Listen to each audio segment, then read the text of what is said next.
Okay, hello everyone. I'm doing a video discussion response because I have to try out some new technology I've just gotten from my classroom. So I figured I would kill two birds with one stone.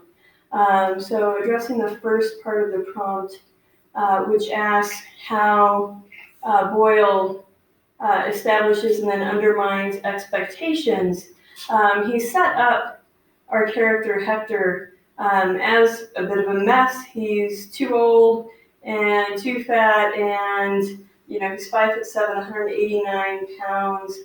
Even though he was a great baseball player when he was younger, you wouldn't expect initially much from him now.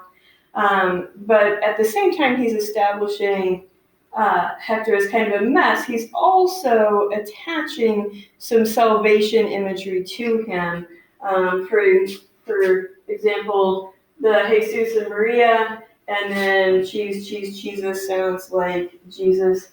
And so even this early in the story, Boyle is establishing that great savior motif that shows up at the end where that's what Hector wants to do most. He just wants one more chance to save the game, and that will in some way save him and save everybody's opinion of him as he kind of heads out to pasture.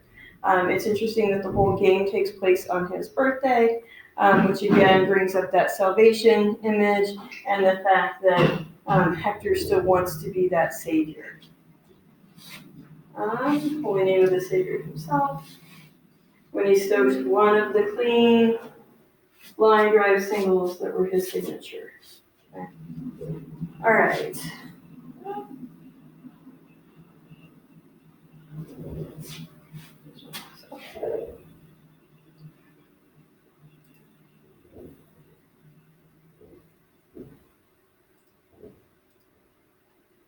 Okay. One more season. So here we go.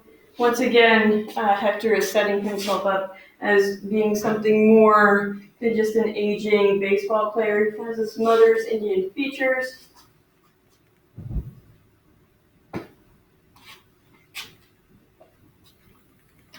And then we have legends. Let's see.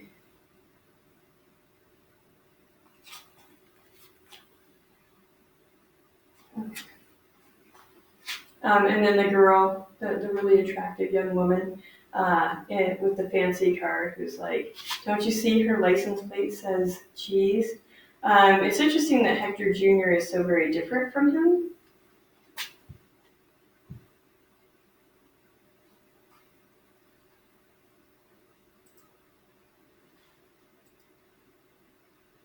He's very bookish, and he is aware that everyone is like, hang up your spikes. Yeah. Hang up your spikes, Grandpa. Okay, but he doesn't, he can't, he won't.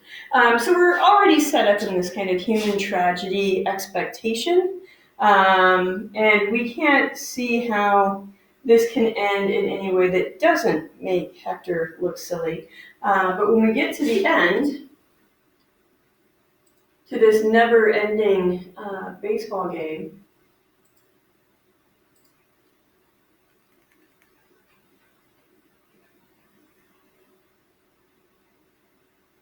okay, and once again we have all of this imagery of salvation and mythological creature or mythological expectation. Let's see. He slides his bat from the rack. White ash tape wrap, blessed by the British of Guadalajara, and his 27 off-the-lights, right? So he feels like this is going to be the hit. And we're kind of set up that way, being like, woohoo, maybe this is a Cinderella story. But then he strikes out, and or no, he pops out, and everybody's angry with him.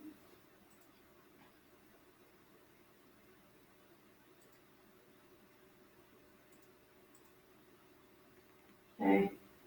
And then we get this line, but it's a game of infinite surprises, which is a fun bit of foreshadowing as this game is going to itself be infinite, he doesn't get to hit against the pitcher he had set himself up for.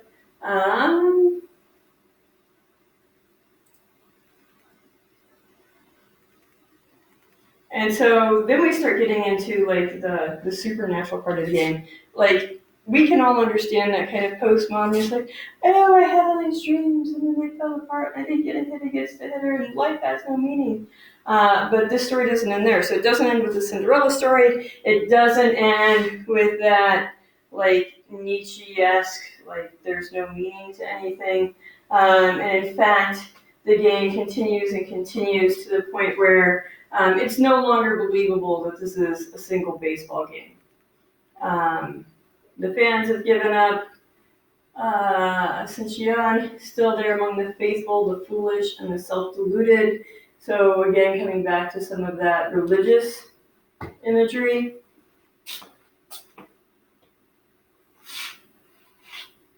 Okay. She's fumbling with her rosary and mouthing prayers for Jesus Christ, our Lord, the Madonna, Hector, the home team, and her departed mother. Okay, in that order. So that's some fun irony. All right. And bottom of the 20th. So the game progresses longer than is believable. And we get to the end. And the end isn't the end because it goes on infinitely.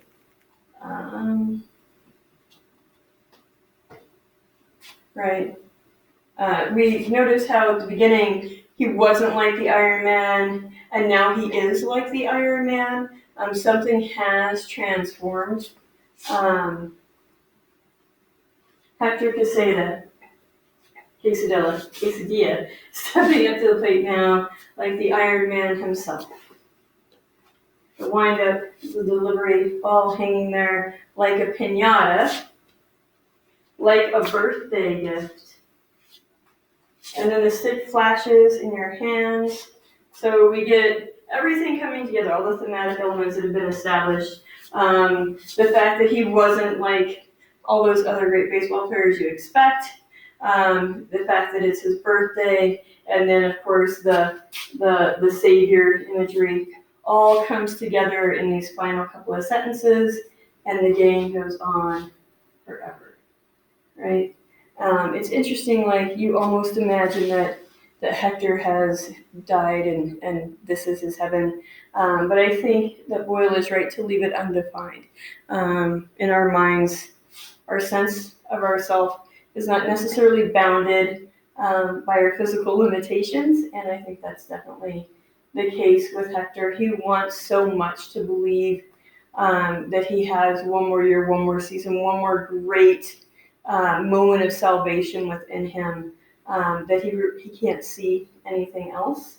And I also kind of like the magical realism aspect, which is, he's a Mexican baseball player who plays in the U.S. League, and one of the tropes in Mexican literature is magical realism, and I feel like this is very much that magical realism ending.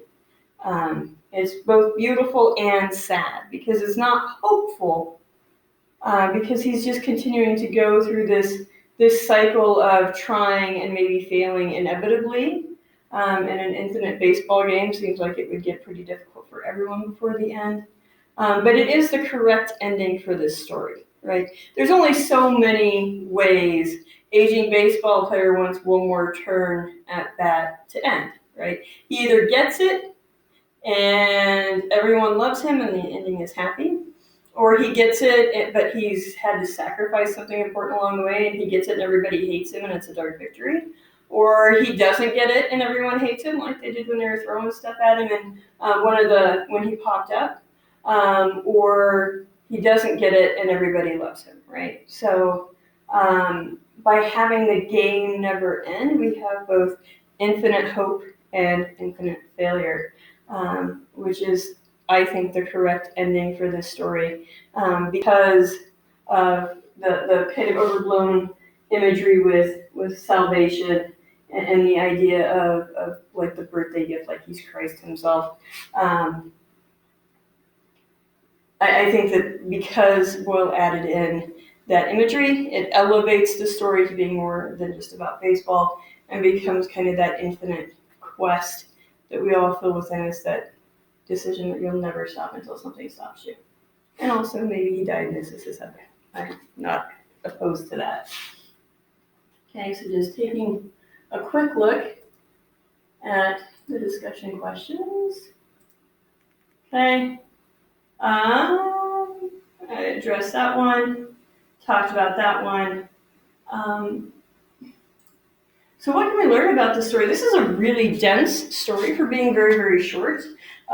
He opens it up. It's mostly about characterization as opposed to events, so that makes it beautifully literary. But he also juxtaposes some of those super elevated literary elements with also some very kind of profane, just everyday details, right? So we have the prosaic details and the salvation thematic elements, and that goes back to the Greeks as being kind of the combining the sublime with the profane to kind of dream but keep us grounded in what we're doing. And it's a technique that I've always found really enjoyable because I like thinking about these great elevated mythological themes, but I also like feeling like my characters are very human, and by combining the sacred and profane, he gives us kind of the best of humanity, like the dirt and death that gives meaning, but also the elevation that gives